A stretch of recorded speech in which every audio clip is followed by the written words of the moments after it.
तो यार machine learning में एक ऐसा पावरफुल एल्गोरिदम है जो क्लासिकल प्रॉब्लम्स को ऐसे सॉल्व करता है जैसे कोई एक्सपर्ट बाउंड्रीज बना रहा हो सकता है आप समझ गए हो कि मैं किस एल्गोरिदम की बात कर रहा हूँ। मैं बात कर रहा हूँ सपोर्ट वेक्टर मशीन यानी एसवीएम की। अगर आपको कॉम्प्लेक्स डेटा को अलग अलग कैटेगरीज में बांटना है तो एसवीएम सबसे अच्छा एल्गोरिदम है। तो चलो समझते हैं कि ये काम कैसे करता है। सबसे पहले बात करते हैं हाइपर प्लेन्स की। सिंपल टर्म्स में हाइपर प्लेन एक डिसीजन बाउंड्री है जो आपके डेटा पॉइंट्स को अलग अलग क्लासेस में डिवाइड करती है। सोचो आपके पास दो तरीके के फूल हैं, एक रोज है और एक सनफ्लावर है। अगर आपको उन्हें एक टेबल पे अलग अलग रखना है तो आप उनके बीच में एक लाइन खींचोगे, वो लाइन ही आपका हाइपर प्लेन है। लेकिन डेटा में तो बहुत सारी ऐसी लाइनें हो सकती हैं जो डेटा को अलग करें।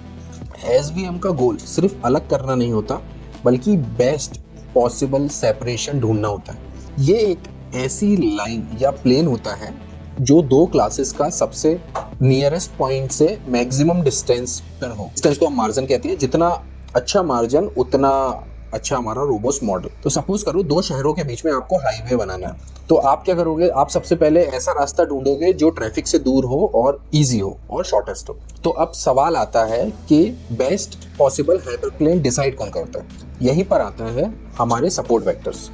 सपोर्ट वेक्टर्स वो डेटा पॉइंट्स होते हैं जो हाइपरप्लेन का सबसे नजदीक पॉइंट होता है। ये मार्जिन की बाउंड्री पर होते हैं। सोचो एक हाइपरप्लेन है जो दो टीम्स को अलग कर रहा है। अभी हाइपरप्लेन को मानते हैं वो एक रस्सी है और इस रस्सी की पोजीशन सिर्फ उन प्लेयर्स पर डिपेंड करती है जो रस्सी के एकदम पास में है और उसे पकड़कर खड़े हैं। बाकी दूर खड़े प्लेयर्स का उन रस्सी की पोजीशन पर कोई खास असर नहीं होता। बिल्कुल वैसे ही एसवीएम में हाइपरप्लेन की पोजीशन सिर्फ सपोर्ट वेक्टर्स पर ही डिपेंड करती है। बाकी के डेटा पॉइंट्स जो मार्जिन उनका हाइपरप्लेन पर कोई असर नहीं होता। यही एसवीएम को मेमोरी एफिशिएंट बताते हैं, जिससे उसकी कंप्यूटेशनल कॉस्ट भी कम होती है। और रीजन ये है कि क्योंकि इसका डिसीजन कुछ की पॉइंट्स पर ही बेस्ड होता है। तो क्या होगा अगर किसी डेटा को एक सिंपल लाइन से अलग करना ही पॉसिबल ना होगा, जैसे एक क्लास के पॉइंट दूसरी क्लास के पॉइंट्स के अंदर घुसे हुए, जैसे एक डोनट की शेप में। ऐसे केसेस में हमारा लीनियर हाइपरप्लेन काम नहीं करेगा। यहीं आती है एसवीएम की सबसे powerful technique, the kernel trick.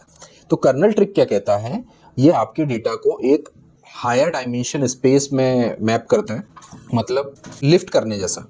Imagine how 2D space data को 3D स्पेस में उठा देना, और हो सकता है 2D में जो पॉइंट्स मिक्स्ड थे वो 3D में एक प्लेन से आसानी से अलग किए जा सकते हैं।